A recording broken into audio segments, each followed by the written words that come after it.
What is going on, crafters? Welcome to another episode of Dig Straight Down with me, your host, Rebel JC. I'm better now, finally. I'm not sick anymore. Hopefully my voice sounds normal and alright, and I'm ready to start recording regular episodes again. I feel like it's been a little while. I said earlier in the season that I would really try to do weekly episodes or weekly uploads of something, and that just hasn't happened. Just cut me some slack on that. I'm trying to figure out how exactly that's going to work. I'm also really trying to keep all of this stuff that I'm publishing small because I want this to be a hobby. I don't want to be a professional Minecraft content creator and have to really work hard at this. I just want this to be something that I do for fun. That's just a little hobby. So I'm trying to figure out how to really balance all of that with my everyday life and the things that I have to do for a living and stuff. So that being said, I'm glad to be back and glad to continue Dig Straight Down. Let's get this episode started with some listener emails. Now, this first email comes in from Olivia, and she writes, "Dear Rebel, I had an idea. Wouldn't it be cool if the new Spyglass had some power? I mean, it's cool that it can zoom in, but what if there was one for the end or something that allowed you to go invisible for the dragon, but it wouldn't be super OP because you would need iron, obsidian, and ender pearls? I don't know. I thought it would be cool. Sincerely, Olivia." I do think that some extra features for the Spyglass would be pretty cool, especially since there's a lot of people who use Optifine and the Optifine Zoom instead of the Spyglass. Not that I think that mods and add-ons and things like that need to determine how Mojang designs features for the game. I think that those things should really be kept separate. But I do think that people have used that zoom in feature for so long that it's become just kind of an accepted part of a lot of people's gameplay. I do think that another use for the Spyglass would be really awesome. An idea that I've seen floating out there is the ability to attach a Spyglass to a crossbow. I think that would be really cool. Maybe not exactly for the zoom feature, but maybe this could increase the accuracy of a crossbow or something like that, and make it more likely that the arrow or the projectile will fly in a straight line as opposed to have that sort of randomized pattern of you don't really know where exactly the arrow is going to land, but you might have a general idea. Maybe a Spyglass could help make it more accurate. I have also seen the idea kind of floating out there about being able to put a Spyglass on some sort of stand, maybe the armor stand or something like that, to make it like a stationary telescope. I think that would be really cool, especially if there's like a landmark or a build or an area in your world that you want to direct attention to. Almost like, when you go to like a national park or something and you see those telescope things that you can put a coin in and you can look through for like a minute or so and you can kind of survey the landscape. Something like that. It might be pretty cool, and it'd be a cool detail to put into some builds as well if you want to create some sort of like astronomy tower or explorer's, house or something like that. It might be a little cool detail. Other than that, I can't really think of some features that a Spyglass could have. If you guys have any ideas, let me know. Email me at digstraightdowncast@gmail.com, and I will look at them, maybe even read them out on the show. So the next email comes in from not Z1LIK. I don't know how to pronounce that. I'm sorry.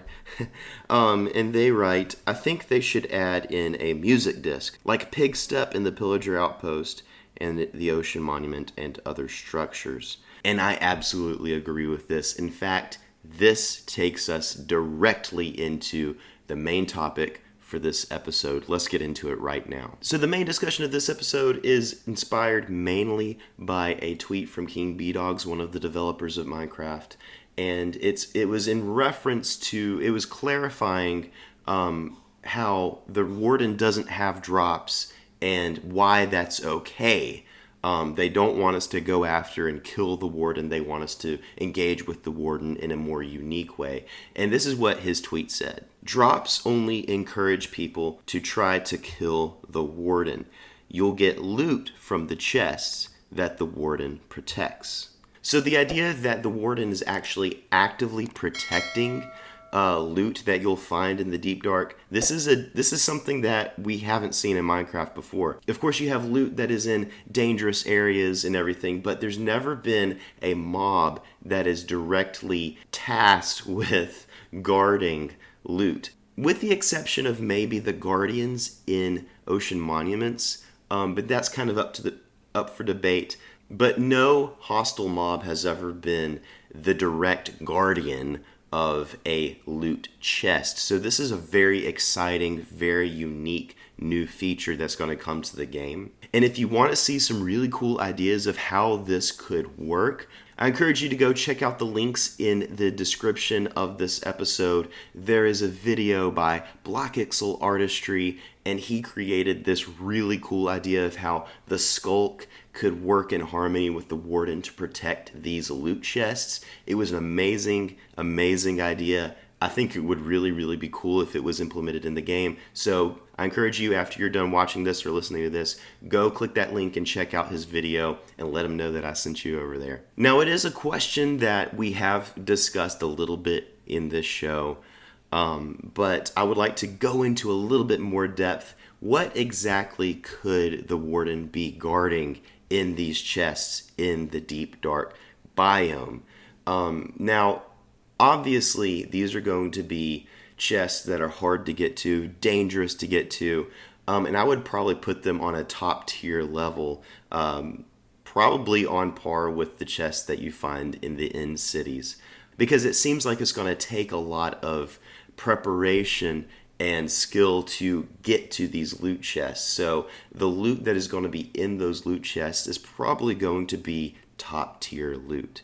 And of course, the things that we usually associate with that kind of loot are things like enchanted golden apples and diamonds. And I expect that things like that are going to be in these chests. But a few other things that I think would be really, really cool to find in the Deep Dark chest specifically would be, one, the music discs. So in reference to the email that I just read out just a few moments ago, I think that this would be a really cool opportunity to add a new music disc. I'm in love with Pigstep. Pigstep is the best piece of music in the game. Anytime that I find Pigstep in a bastion, that's like my absolute most prized possession in Minecraft, even beyond netherite gear and all of that. I think finding another disc like that in the Deep Dark, guarded by the Warden, would be awesome.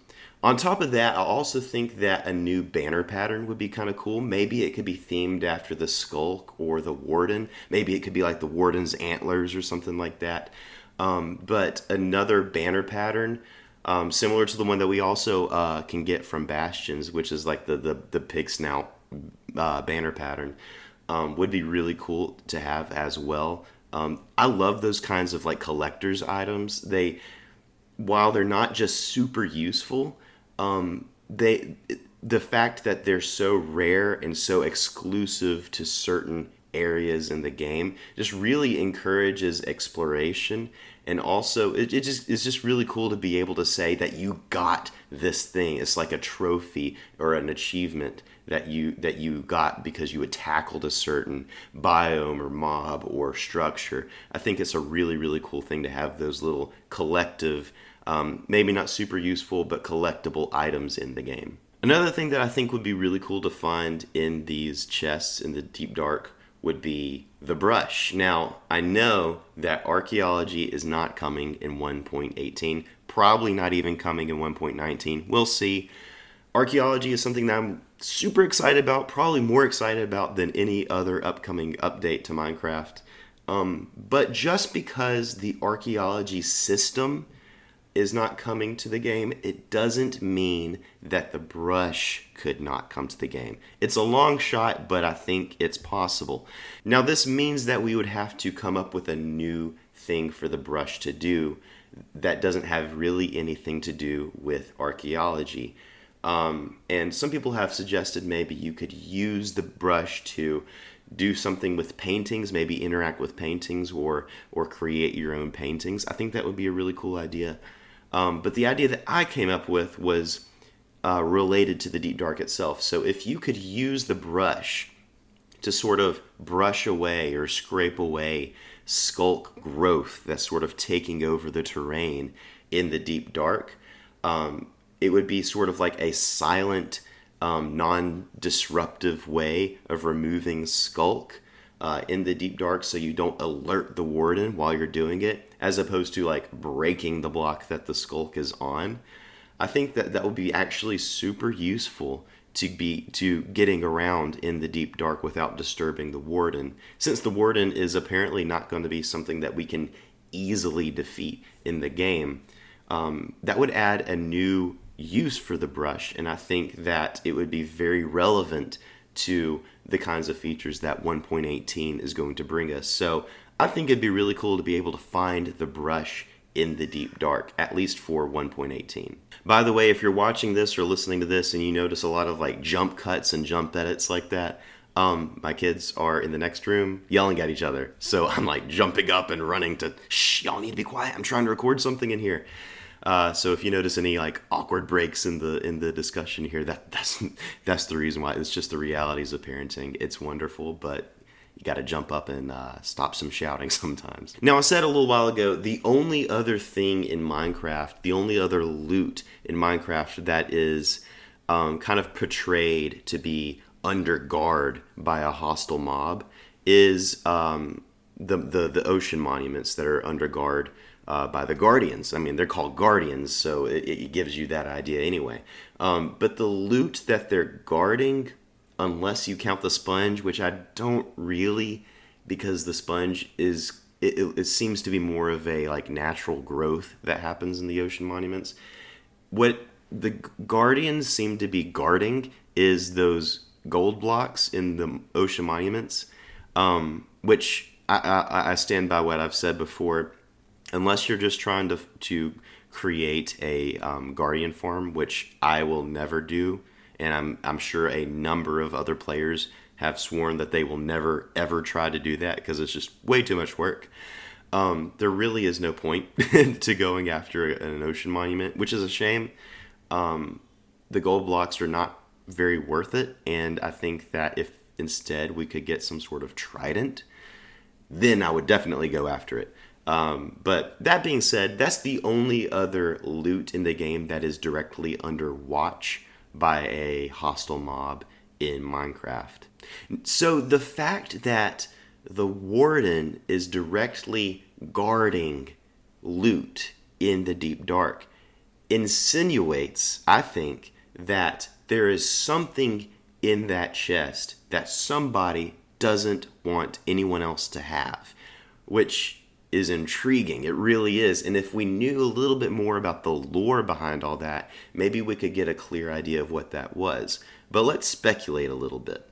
Now, always my gut instinctive first idea when it comes to new loot is a new weapon. I just really want new kinds of weapons in the game. So my first idea for what this thing could be, this thing that someone doesn't want us to have, is a powerful new weapon. This would be a new hammer, right? I'm thinking about a new kind of like huge battle hammer. Maybe you have to carry it in two hands to make it a little bit more interesting looking. I would love for this hammer to be able to produce shock waves. So if you swing the hammer and maybe swing it at the ground in front of you or swing it at an enemy, it produces shock waves that could, one, confuse the Warden because it just sort of overwhelms its sense of hearing, and all those vibrations kind of overwhelm it and keep it stunned for a little while.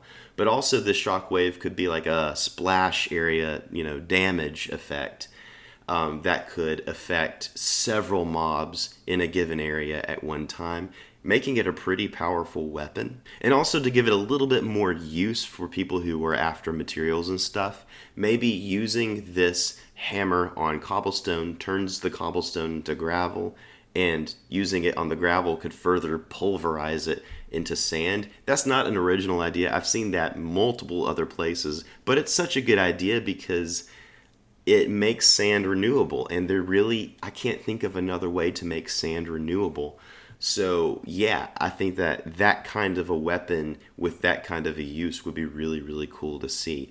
But maybe that's too simple. Maybe just a powerful new weapon that you carry around and swing at enemies is just a little too simple. Maybe we need to have something that's a little bit more interesting than that. So I have two more ideas. So I'm a huge Lord of the Rings fan, and inspired by the One Ring to rule them all, what if there was a magical ring that was in these chests guarded by the Wardens? And with this magical ring, you can, say, walk up to a zombie or a skeleton or any other undead mob, right-click on it, and absorb that mob into the ring. Now, it sounds crazy, but hear me out. Say that you could absorb 8 individual undead mobs into this ring and just kind of carry them around with you like they're contained inside this magical ring. Now, you can only do this with undead mobs, so no creepers or, illagers or anything like that. Now, say you carry this ring and you go to a woodland mansion or a pillager outpost or something, and you want to use this ring to fight. What you would do is then release these 8 individual undead mobs. And once you release them, they immediately attack anything around you that is not you. And so basically what you have here is the ability to carry a little small army with you. And it would be it could be really powerful if, say, you collected 8 withers, which I think would be really cool. But the payoff would be that once those withers are done attacking your enemies, or maybe after a small cool-off period, they turn on you. So you really have to be careful about the kinds of mobs that you're absorbing into the ring. You don't want them to be too powerful, but you also don't want them to be too weak, because eventually they're going to turn on you, and you're going to either have to deal with them and kill them or reabsorb them into the ring while dodging their attacks. I think it would be a really cool item to have. Definitely worth going after and braving the Warden and the dangers of the deep dark. But obviously this ring is sort of an evil thing. It's aligned with the undead. You can use it to control the undead, which means that the person or the people who hit it probably were good aligned. They were aligned against that, and they wanted to hide that evil item away. But what if it were the other way around? What if the item that the Warden is protecting in the deep dark, what if that was hidden away by evil forces trying to hide something good away so that you couldn't use it to fight against them or something like that? So my idea for this good aligned item would be a sapling. This sapling, you plant it. Maybe you have to collect up to 4 of these saplings to grow this huge tree. So this tree would have a magical effect around, say, the radius of a full beacon, and no undead mobs could spawn within this range. Now, other mobs could spawn, like illager patrols or creepers or spiders, things like that, but anything undead, no. It completely keeps them from spawning in that radius. That would be really huge for base building if you just want to have a wide open area that is much safer than other areas in the world. So safe from zombies and skeletons and things like that. Maybe even phantoms, because phantoms are also undead as well. But again, this would be one of those bigger trees, so you would have to collect up to 4 saplings to even plant it. Now, being a tree, you could use the wood to build with, and it might look really cool, but you probably don't want to do that because this tree would not drop saplings once you cut it down. The only way to get the saplings to grow this tree would be to go after those chests that are in the deep dark, braving the Warden, braving all those dangers, to be able to get this very powerful tree. So those are my ideas. I am super excited to see what possibly the Warden could be guarding in the chests. Let me know what you think. Do you think that the Warden is trying to hide away an ancient evil? Or do you think that the Warden is an agent of evil trying to hide away something that could be used as a force for good? Let me know. Send me an email. I would love to hear your thoughts. That brings us to the end of this episode. I hope you enjoyed it. If you did, please drop a like. Hit the subscribe button, ring the bell for future uploads. If you're listening to this on a podcast platform, drop by Apple Podcasts and leave me a good review. I would love to see it. You can also join the Discord. Link is in the show notes. And I am at RebelJC_92 on Twitter. Follow me there. I'm much more active on Twitter than I am on Discord, unfortunately, but trying to get better at that. And until next time, guys, continue to dig straight down. I will see you at Bedrock.